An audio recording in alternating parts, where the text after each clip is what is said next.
Welcome, everybody, to this edition of Beers with Bill. It's my great pleasure to welcome an old friend back on the show, Sean Dineley, home brewer, kickoff alumnus, brewer at Bench, and musician. Sean, welcome to the show. Thank you. Happy to be here. Yeah. Listen, the first thing I have to ask you is which beer did you want to start with tonight? Oh boy. Let's start with the one I got beside me here, which is the Short Hills Hazy IPA. Okay. What can you tell us about it? So this is a bench beer. Um, and I think we're going to be taking a look at mostly bench beers, but also a Henderson beer tonight. The reason for that is because Bench has recently signed an official partnership with Henderson, so we're producing most of their beers as well now. But this is a classic bench beer. It's one of our sort of top three sellers, top three flagship beers, and it's sort of a typical East Coast IPA. And that's why they call it a hazy IPA because East Coast IPAs are typically the hazy ones that tend to have a lot of kind of juicy tropical flavors to them. So it's pretty true to style. It's probably it's the most popular bench beer among the management, but it can be pretty controversial among the brewing squad. It's sort of a love it or hate it sort of beer. That's true, though, of most hazy IPAs. You either love them or you hate them. Yeah. Yeah. Yeah, and you see, I'd forgotten about the conversation over Henderson. I chose that one because that's the style of beer you love. There you go. Yeah. So, yeah. Okay. Well, I'm going to crack mine open. You go ahead. I don't have any of them. I'm not drinking beer right now for a few weeks. No problem. So this is interesting. It's it's called a hazy beer, and this one is looking pretty hazy, so that's a good thing. We've actually had an issue, sort of an ongoing issue with this beer, where it was originally marketed as East Coast IPA. It didn't specifically say in the can hazy IPA, but there was before I started working there, I guess a sort of a market decision was made to officially call it a hazy IPA. But that meant that we had to make to get a way to get it consistently hazy, which it wasn't always consistently hazy. And there were sort of disagreements on how to do that. But it is looking pretty good right now. It's been pretty hazy the last few batches, which our owner is very happy about because it's his favorite beer, and to him he can taste the haze, which I'm not so sure is a thing, but the haze is very important to him.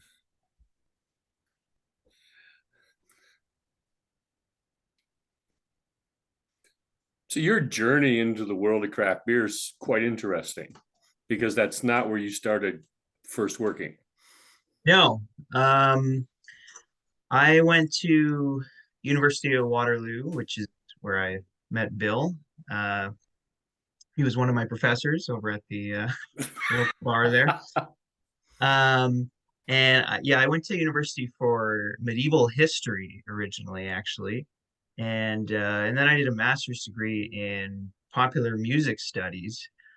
And then I ended up working at a pioneer village for 6 or 7 years, working in the history field. I was an education coordinator there, but I was always a home brewer. Started when I was, in my early 20s. Actually, the first thing I made at home was mead. Um, and then I made ginger beer, and I slowly moved my way into making beer. Um, and when I was working at the museum, there was a lot I loved about it. I got to be creative, but I also it was kind of a toxic environment, and I was looking for something else. And then the decision was made for me due to COVID. I got laid off from that job. And then, hey, I know you people. Derek, good to see you. How's it going? Sorry, got cut off there. Um, yeah, you remember the meat. I bet you do. Uh, anyway, I lost my job due to COVID, and I moved to Hamilton, and then I thought, well, why don't I give something a try that I like doing as a hobby? And I was able to start at bench just on the packaging line, just filling cans, and just sort of picked up this and that, and started climbing the ranks, and I'm officially a brewer now, better or for worse. Yeah. How's your music fit into that? Um, Fits in pretty well. I play. I'm a singer-songwriter. I used to play at Kickoff from time to time, where Bill used to work. And now I play at Bench Brewery from time to time. So works out pretty well. We've got a pretty bumping patio there in the summer. So I played I think 3 times this past summer and a couple times the summer before. So that works out pretty well. And I've also been able to make some connections at some other breweries in Hamilton, and I've played music at Clifford Brewery as well. They've got a whole stage set up, and it's a it's a great beer slash music scene going on here. So I think the two jive together quite well. Yeah, sure they do. What's a typical day look like for you at bench? Um, well, right now things are pretty crazy to be honest, because we've started this partnership with Henderson's. So we're brewing twice a day every day, which is more than typical. When we were doing our own SKUs, it maybe 3 brew days a week, and it would slow down a lot in the winter. But now it's just kind of go go go. So typical day for me is lately I've been on the cellaring side of things. So um, I don't know how aware people are, but the way brewery teams are sort of set up is like there's the brew house side and then there's the cellaring side. So there's somebody on the brew house who's actually pushing the buttons on the kettle and boiling the mash and all that. And then you've got at least another person who's on the brewery floor who's doing all the peripheral tasks. So preparing the tanks, transferring beer from one tank to another, dry hopping tanks, adding yeast to tanks. So I've been doing the cellaring thing lately because we sort of swap on and off every couple of weeks. So I've been doing, honestly, most of my days have been full of transfers lately, because to get these Henderson's beers just right, we're still kind of working out the kinks. So we've been having to do a lot of blends actually. So we have a couple of different versions of Henderson's, and we'll have to blend, 20% of one, 80% of another, this and that, just to get it true to style. And transferring 100 hectoliters, which is like 10,000 liters of beer, is no easy feat. It takes all day, and of course, everything has to be completely sterile. And also, at this point, you can't introduce any oxygen to the mix either, or the beer will become oxidized. Um, so yeah, it's a big job. I don't know if you can answer this question. Jen's curious, is where was Henderson Brewing before? So they have a brewery in Toronto. They still have it. It's in the West End. It's right near where I used to live, actually. It's near like Dundas and Lansdowne area, I guess, edging toward Roncesvalles. And so they've still got that spot, but it's their brew house operation. It's a 20 hectoliter system. So typically breweries will do 2 to 3 brews a day. So if they're brewing 3 times a day, they can fill a 60 hectoliter tank. Whereas we have a 50 hectoliter system, and we brew twice a day, and our tanks are 100 hectoliters. So in short, we have a lot more of a capacity. But their products have been really picking up steam, especially their Rush line. And they just can't keep up with the demand with the small system. So, and winter is actually kind of where we slow down. So it just kind of worked out for both parties where we're going to be doing a lot of the large SKUs for them. They're still going to be doing sort of monthly releases, one-offs at their brewery, but all the main brands, Henderson's Best, the Pearson IPA, the food truck, we're going to be doing all that stuff at Bench. And they're going to be scaling down some of their equipment. In fact, some of it's going to be sent to Bench. And they will still be doing some brewing there, but the idea is they'll be able to expand their tap room a little bit, do more events because it's it's prime real estate in Toronto. So they want to be able to utilize that to its full extent. It makes perfect sense. I mean, real estate costs in Toronto, if you can have a bigger tasting room, sell more of your product, you're making more money. Yeah, absolutely. Because that's, the best bang for your buck is to be selling it out your own door rather than through the LCBO. Yeah, So, absolutely. So what do you like best about your work? My favorite thing is the pilot room.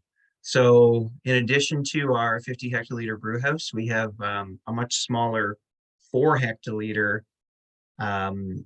brewery, which is just in a side room. And it's used strictly for kind of messing around. And anything we make in there is only served, it never gets canned. It's just put in kegs and it's just served in our own tap room.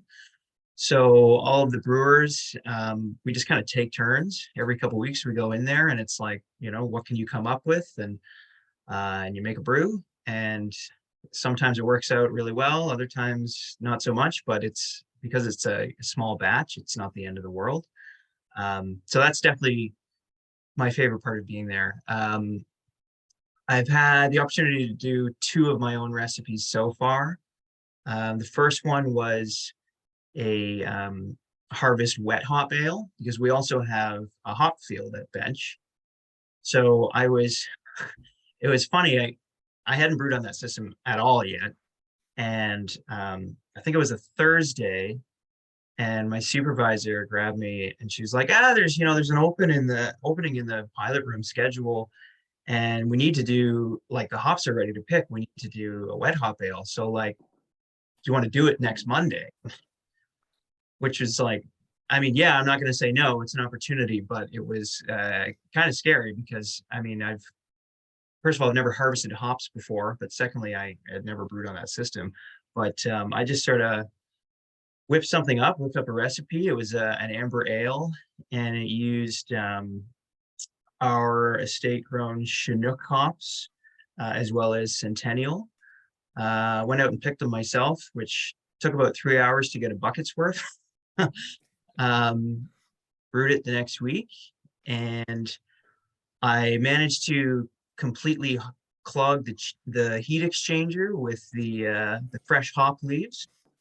It's still flowing pretty slowly, but it ended up being some sort of a record breaker. It sold out in 2 weekends, which was pretty good, and people are still talking about it in the tap room. Just 2 weeks ago, I did my second brew in the pilot room, and it's a red wheat Hefeweizen. So it's still in tank, but should be on tap probably not this weekend, but the next weekend. Wow. So you plugged the heat exchangers, which you're basically telling me. Yeah. You did that rookie thing of not putting stuff in cheesecloth. Is that what you? Yeah, something like that. Yeah.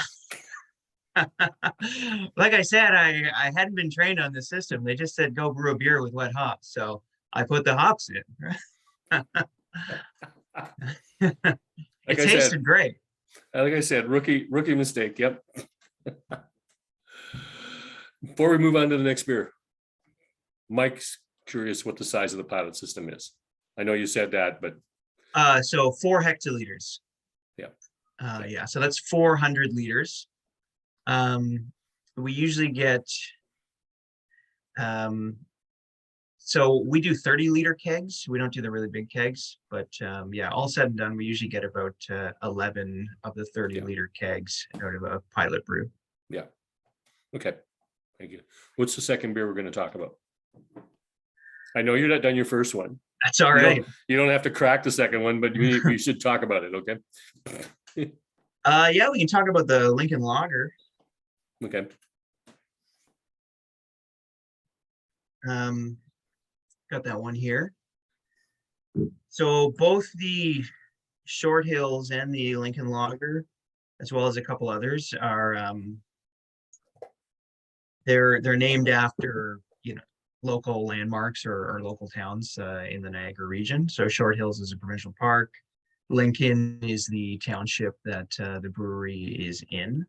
And the design on the can on the Lincoln Lager is actually the village of Jordan, which is not too far from the brewery either. It's a Hellas style lager, super easy drinking. Um, it's so if you're not familiar with Hellas, it's sort of like the German answer to a Czech Pilsner, but it's a little bit more malt forward, less hop forward. It's I think it's our third bestseller. And the interesting thing about the Lincoln Lager is if you ever go to a Hamilton Ticats game, you will see it in the Ticats themed cans, and it's Ticats Lager.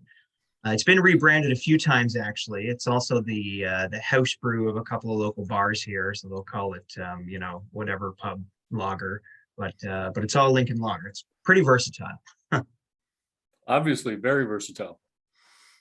Helles Lager is a really easy drinking, great summer beer. That's for sure. Absolutely. Yeah. So from the homebrew side, what was your favorite style of beer to make? Um, I had some pretty good success with saisons, um, probably because my homebrew setup has always been super bare bones. I've upped my game a little bit recently, but I never really had very good temperature control. So if you're brewing in your small Toronto apartment in the heat of summer, saison's the way to go because if you bump it up to the 30s, it's going to ferment just fine, and in fact, it might crack open some interesting flavors that you wouldn't have gotten at a lower temperature. So probably, well, one of the best tasting beers I've ever made at home is a wild black raspberry saison. I have a close friend who also used to hang out at Kickoff, and he brews with me often. And his parents have a farm, and they have these black raspberries growing all over their farm that are kind of just a weed to them, but they actually pick them for us every year and freeze them, and then we use them for our brews. So I put them in a saison, I put them in a porter as well. But yeah, the saison is really nice and easy to make. Yeah, I've done the blackberry porter style. I like that style. So Yeah, really nice, sure. More recently, I'm working on cask ales. That's kind of my obsession right now. I recently had a trip to England and drank nothing but real cask ales, which, if people aren't familiar with the style, it's a distinctly English way of brewing and serving beer. It's in North America. Most beers are force carbonated, so it means they're fermented in a fermenting vessel, and then when they're ready to be packaged, they're moved over to a secondary tank called a bright tank, where CO2 is actually hooked directly up to the tank, and so the bubbles are just blown into the beer, and that's where you get this distinct sort of kind of carbonation that you see in a lot of North American beers. They're pretty fizzy, um, and it really suits the kind of American lager style. But in English cask ales, what they do is instead of going to the bright tank, they go from the fermenting vessel to a cask, which is similar to a keg. It's like a metal barrel, but the beer, instead of being force carbonated, the beer undergoes a secondary fermentation in the cask, and that secondary fermentation creates a byproduct of CO2. So it's naturally carbonated within the cask, and then the cask is just tapped directly, usually pumped with a hand-powered pump rather than a CO2 keg pump. And what you end up with is this really just sort of smooth, lightly carbonated, soft beverage. Something kind of reminiscent of how we drink Guinness on nitro here, except it's not nitro, it's just naturally carbonated. So very few, if any, breweries can be found around here that do this at all. It's everywhere in England, but I'm kind of obsessed with the idea right now. So I currently have a cask ale brewing at home, and I'm planning on rigging up a pump tap from an RV to become my beer tap for it. So that'll be New Year's. That should be interesting. Yeah. And have you ever tapped one of those kegs before? Not myself. Okay, So, you know that there's a danger if you don't hit it hard enough that it'll blow right back out, yeah. and then you'll wear half your keg. Good tip. Yeah. Yeah, yeah. We Yeah, did cast. I might have to call you to come help me. I know we had the hand pump at kickoff there. Did Yeah, you well, have to? we did a bunch of cask ales. Yeah. We did about a year and a half where we brought cask ales in and had them sitting out, and I got pretty good at hammering that Yeah. tap in safely. Nice. I'm But just a rookie. I think I'll come and advise you. I'll stand a little ways away with my cell phone out and film it, and then we can have a great TikTok video. Sounds good to me. Type of music you play nowadays? Um, I mean, I like so many different genres and I play so many different genres, but my go-to is like folk singer-songwriter stuff. My jumping off point musically was always Neil Young. Um, and it's just sort of grown from there. I have a new EP coming out hopefully this month. It's called Canadian Waters, 6 songs. It's straight acoustic, which I haven't done before. I have a couple of other albums that you can dig around for online, but they're usually more full band feel. But this one's just straight up acoustic, just doing the singer-songwriter thing, which is kind of where my roots are.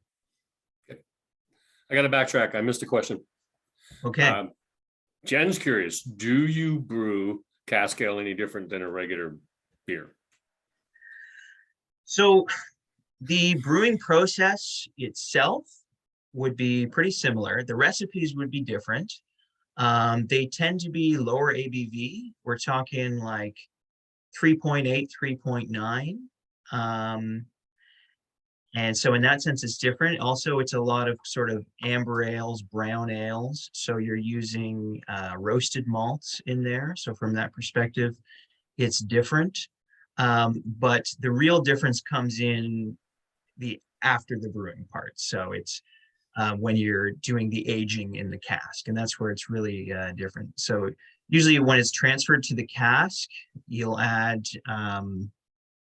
what's called finings, which are there's a few different things you can use. Irish moss is one of them, and they're used to clarify the beer. So this is a traditional ingredient in cask ales. Another thing that you might do is dry hop directly into the cask, which is a historical way of dry hopping with English ales. So for those who aren't sure, hops are often added during the boil, but dry hopping is a technique that was kind of obscure, but has now reappeared everywhere, which is where you actually add your hops after the boil, so into the tank, or in this case, in the cask.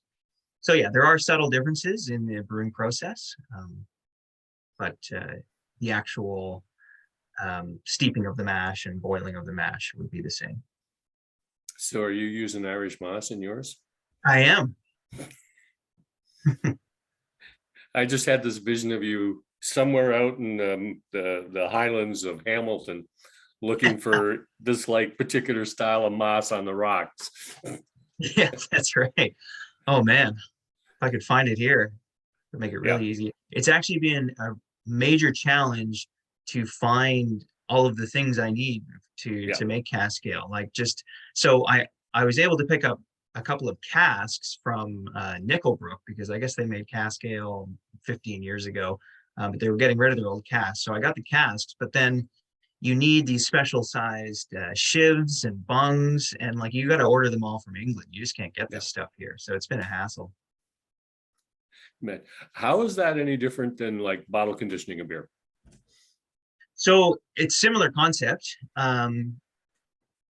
So homebrewers will often, to get their carbonation, if they don't have a CO2 setup, they'll bottle their beer from the fermenter into bottles, and then they'll add a little bit of sugar into the bottle and then close it up. And then again, the whatever remaining yeast will eat the sugar in the bottle and then naturally carbonate in the bottle and condition in the bottle. So it's essentially the same process. The cask is just kind of the giant bottle.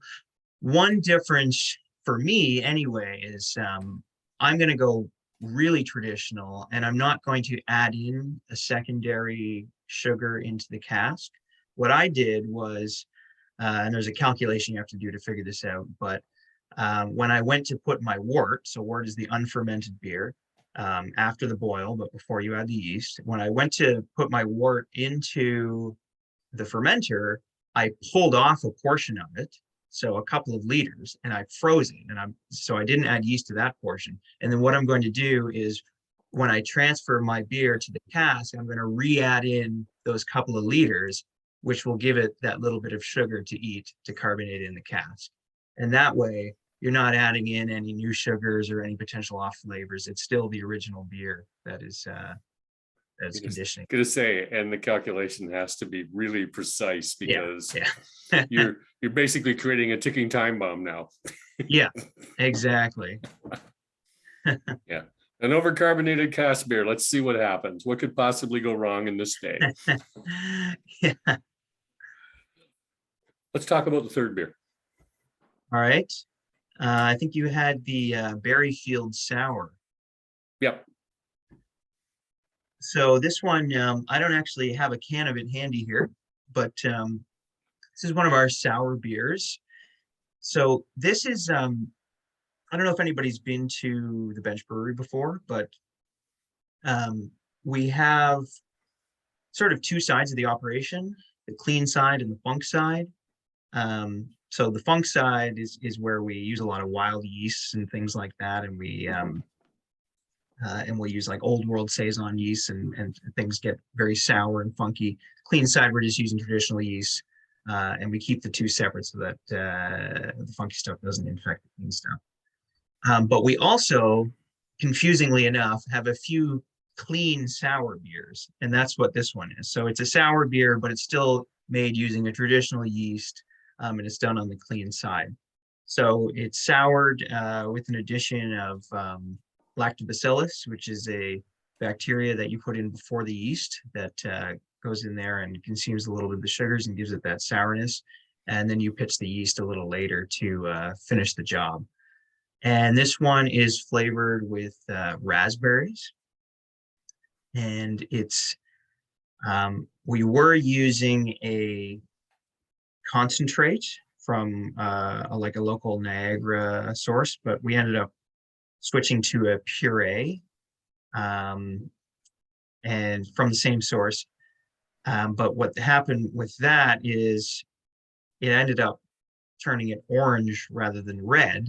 It's supposed to be a raspberry beer, so you want it to be red. So we also now include hibiscus leaves, which gives it that red color.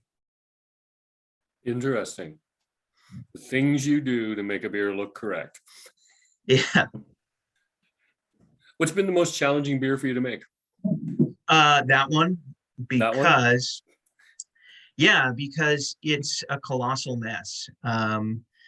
The tank is full of hibiscus leaves, and the tank also has lactobacillus in it, which could infect the other tanks. So when it comes time to empty the tank, usually with most of the tanks, you can do it kind of closed. You get a hose on one side, and then it's under pressure, and you can kind of blow everything out. But the Berryfield's tanks always immediately become clogged with the hibiscus.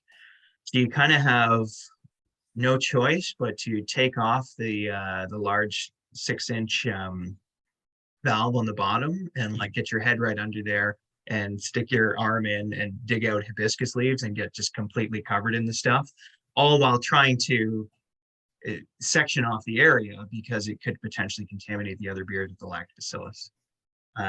I was There used to be an old brewer there who worked there who just like loved that stuff, just anything to like get covered in disgusting all over that. But he doesn't work there anymore, and so now it's me. I seem to be the only one who's willing to do this. And I now have a nickname.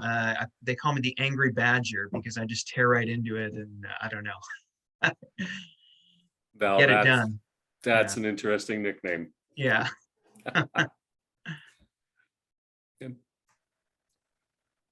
What's been your most favorite beer to make at the brewery? Yeah, probably the I mean, Short Hills is probably the most fun because it has it undergoes the most amount of changes. It has a few different dry hops that have to happen. And then there's a haze edition as well. So it's the beer that sort of just keeps on growing and keeps on changing. So yeah, it's kind of cool because it can be in tank and you might think like, oh, I'm not sure about this, but as it grows and as you add the other hops and things, it turns into something new every couple of days. So yeah, that's definitely one that I have fun with. A couple things come to mind right now. One of them is how do you guys decide what to brew for bench? Like, is there a team effort or is it a corporate decision? In terms of As you're going through the seasons, how do you guys decide what to brew? In terms of like introducing new recipes, or like we need, this amount of balls, this amount of Short Hills, and that sort of New recipes. So it happens a couple of ways. Sometimes it's just top down. Management or marketing is sort of looking at trends and saying, this is what we need to make for the next season because this is what's happening in the market right now. Other times it's our brewmaster, Caitlin, will come up with a seasonal brew. So she gave us a fest beer recipe to brew earlier this fall. And then other times it'll grow out of the pilot brews. So if there's a pilot brew that is particularly successful, we'll try scaling it up. So it's pretty collaborative. I think it's getting more collaborative, which is exciting. There was a number of changes in staffing and that happened in the last 6 months, and there's been sort of a shift in approach lately, which I think has been a positive change. There was less collaboration previously, and now there's a lot more. I feel that the brewers on the floor do have a lot more of a say now on what's going to be coming up in the next season.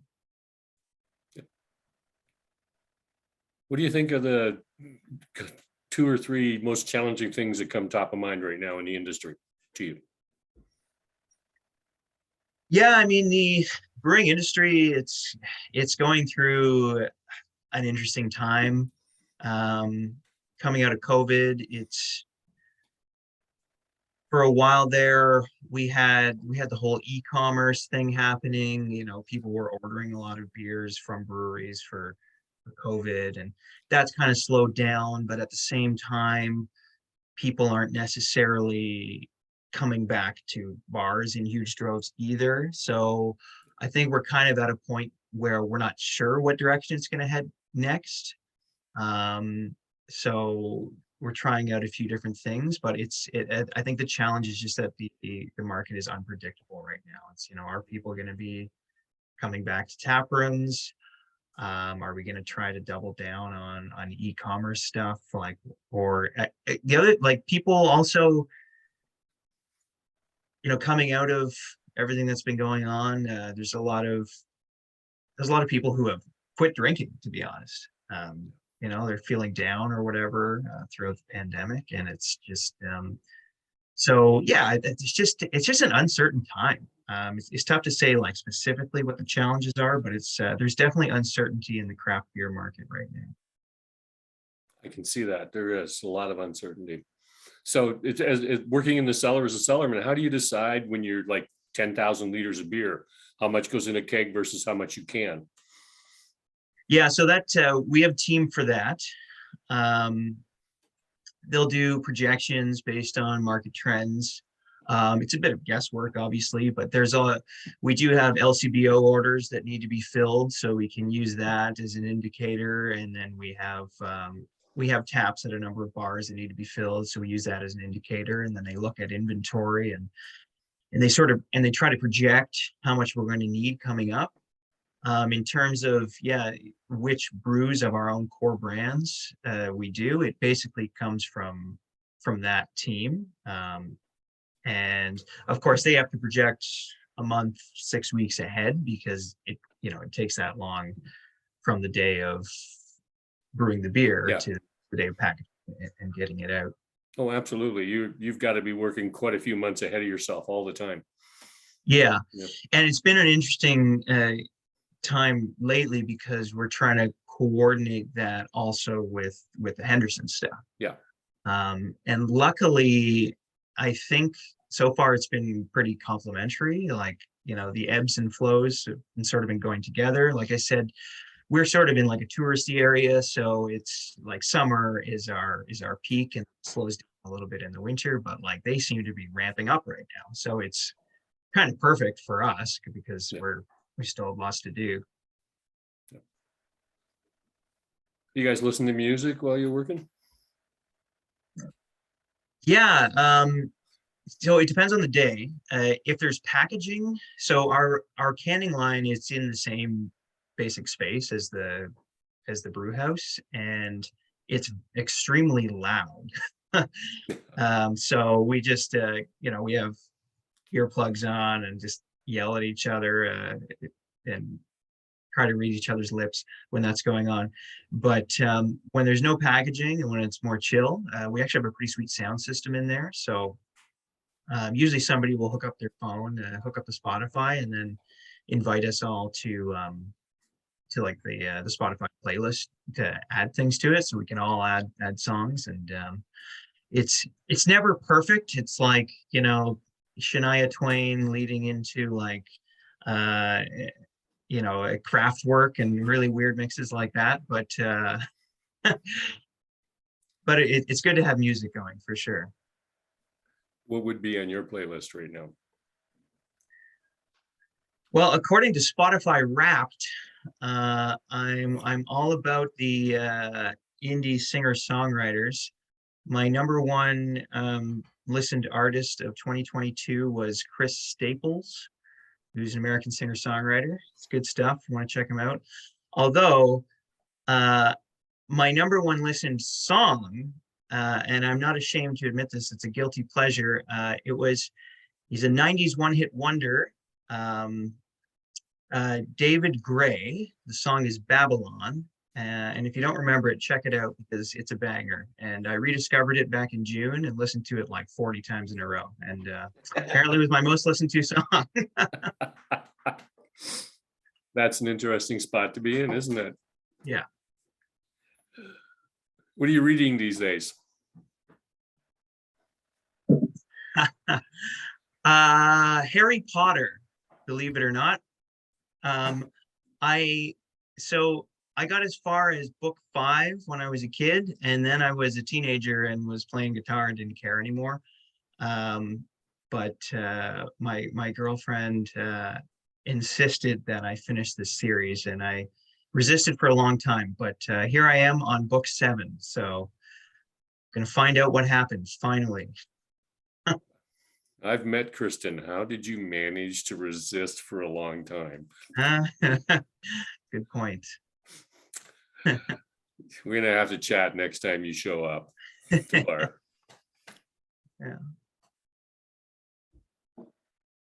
I'm intrigued by the fact that you guys all get along with choosing music in the brew house. because there's such a diversity of it. Oh yeah, for sure. Yeah, it's I mean, there was one guy who it was the same guy who liked to get covered in yeast and whatnot. He also really liked to listen to like I don't know, like Nickelback and like I yeah, I don't know. I'm not even gonna go down, but like just really like cheesy rock, and like that was a bit rough. But like I said, he doesn't work there anymore, so now I can deal with the Shania Twain. I get that. Got to go back a bit. Derek is curious. Do Bench and Henderson compete against each other in certain categories in the beer market, or are they more complementary? Yeah, I mean, sure. I mean, in theory, there would be some competition, but it really did work out pretty complimentary. Because Bench, it's it's more of a they're doing the Belgian thing with the sours, and then they're also doing like the New England IPA thing, which so they're very like new world um, craft brewery. Yeah. Whereas Henderson is much more traditional. Like their bread and butter is English style ales, or at least a North American version of English style ales. The Henderson Best is a bitter, which is an English style. Uh, Food Truck is a Kolsch, which is a style that we don't do either. They do have the Union Pearson IPA, so that would be something that would be close to something that we offer. But then they also like their big beers right now are the Rush beers, and that Rush Golden Ale, which it's like really kind of just like an old like working class ale, and like Bench really doesn't do that stuff. So I think that the styles are generally pretty complementary. Yep. What do you see that's new and exciting happening in the beer industry? Well, hopefully cask ale, if I can introduce it. That's the plan. Um, but I mean, other stuff, it's really wacky right now, which I'm not always on board with, but like I'm seeing a lot of breweries just getting ready to throw anything in. Like there's pastry stouts going on right now. Like we've got one in one of the pilot room tanks right now that is a Reese's Puffs pastry stout, like peanut butter cereal, and we have a coffee blonde we just did, but those aren't even that weird. Like Collective Arts, they're putting like sriracha and like really weird stuff in beer, which I'm not necessarily ready to say that this is a good thing, but it's it's interesting that the experimentation is happening. I personally, I'm a pretty traditional brewer. I like brewing according to the German purity law of 1516, I think it is, which dictates that you can only have 4 ingredients in beer. Um, but all that's kind of being thrown out the window right now by North American breweries, which is like, even though for me personally, it's not my style, I think that's a really cool thing. Who's your favorite restaurant or craft beer bar in the region? Well, that's a good question. Um, Craft beer bar.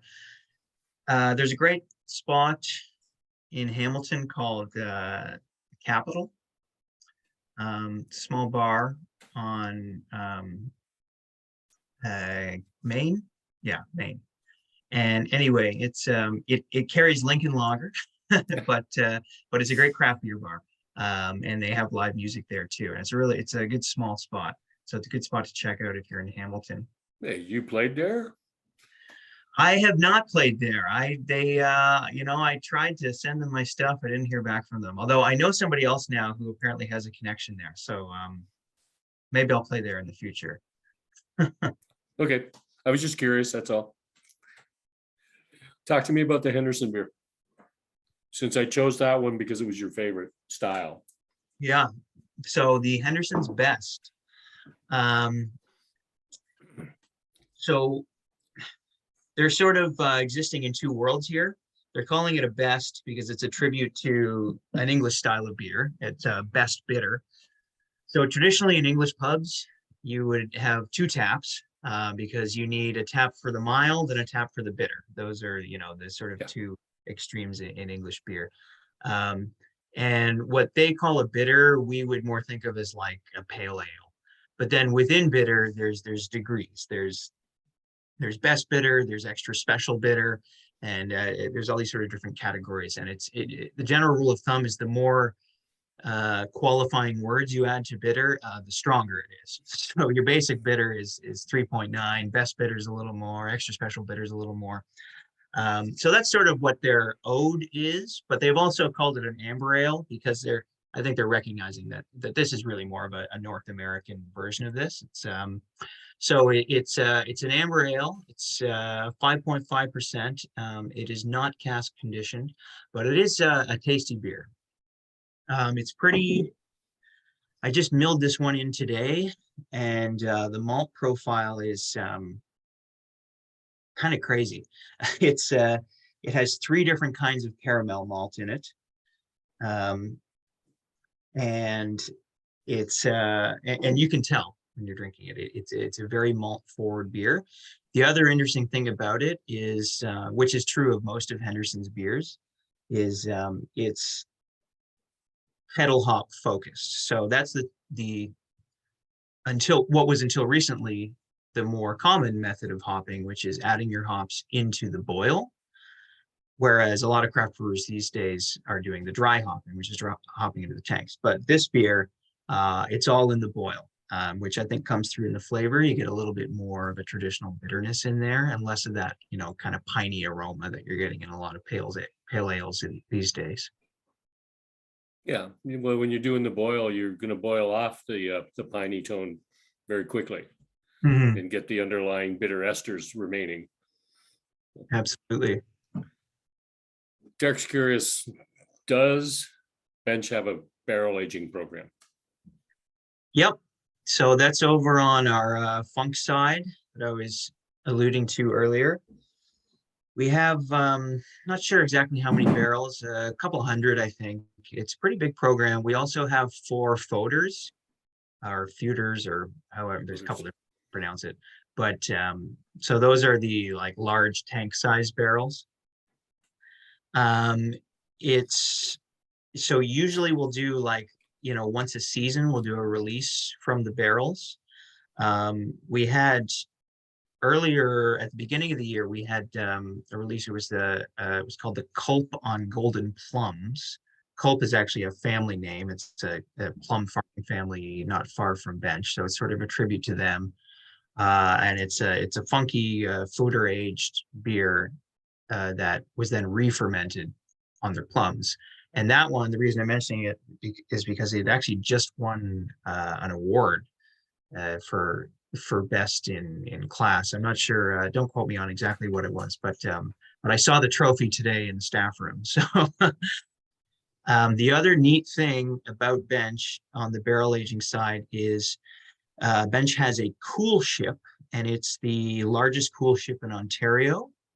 So a cool ship is essentially, instead of a fermenting tank, you just got this giant shallow bathtub kind of situation, which is a wide open to, it's not a closed system.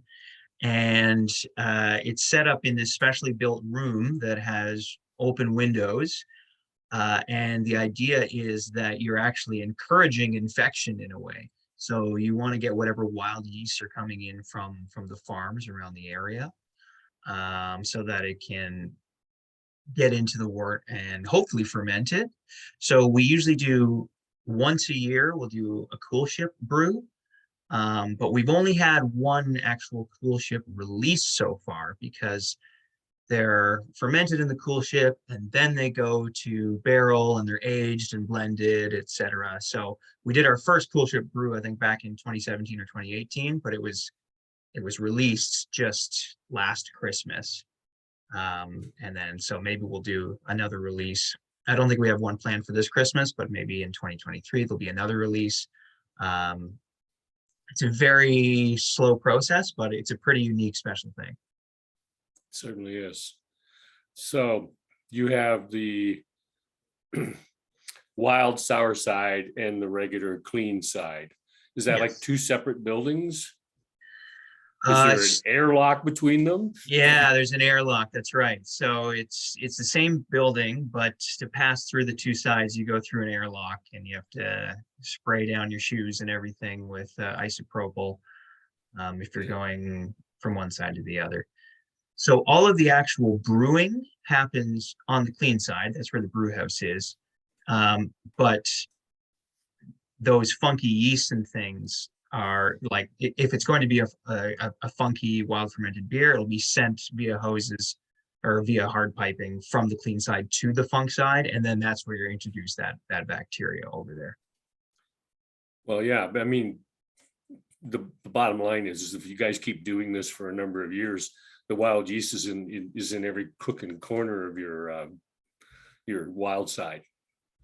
Yeah, exactly. Yeah. You don't even have to have an open window now. It'll just naturally infect it. Yeah, well, there's this giant plank of wood hanging above the cool ship that is Yeah. for just that purpose. Yep. Hopefully those yeast can kind of take hold Yep, in they'll that. just sit up there, and when there's a chance to jump in, they'll dive in. That's cool.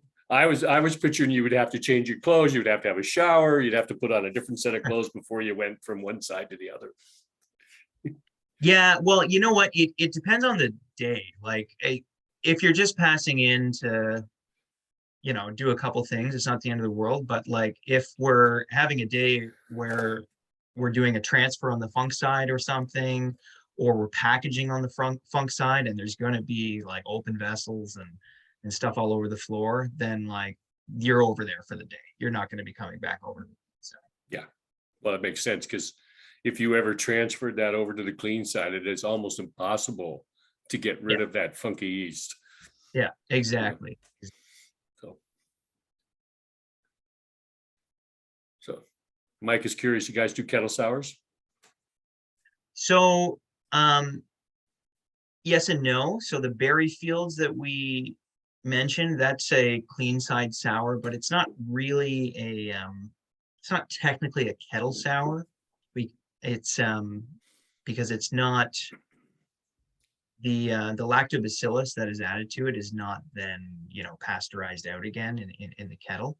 It does stay in the beer. It's just we pitch a yeast on top of it. But that would be in the realm of kettle souring. Okay. And we have the berry fields. It's kind of a series. The raspberry one is the only one we make regularly, but there's also a citrus version that we've done, and we're working on potentially a winterberry version. So it's could be new things happening. So you know a fair number of people in the craft beer industry now. I'm curious if you have a favorite or a new and up and coming brewer that you sort of follow.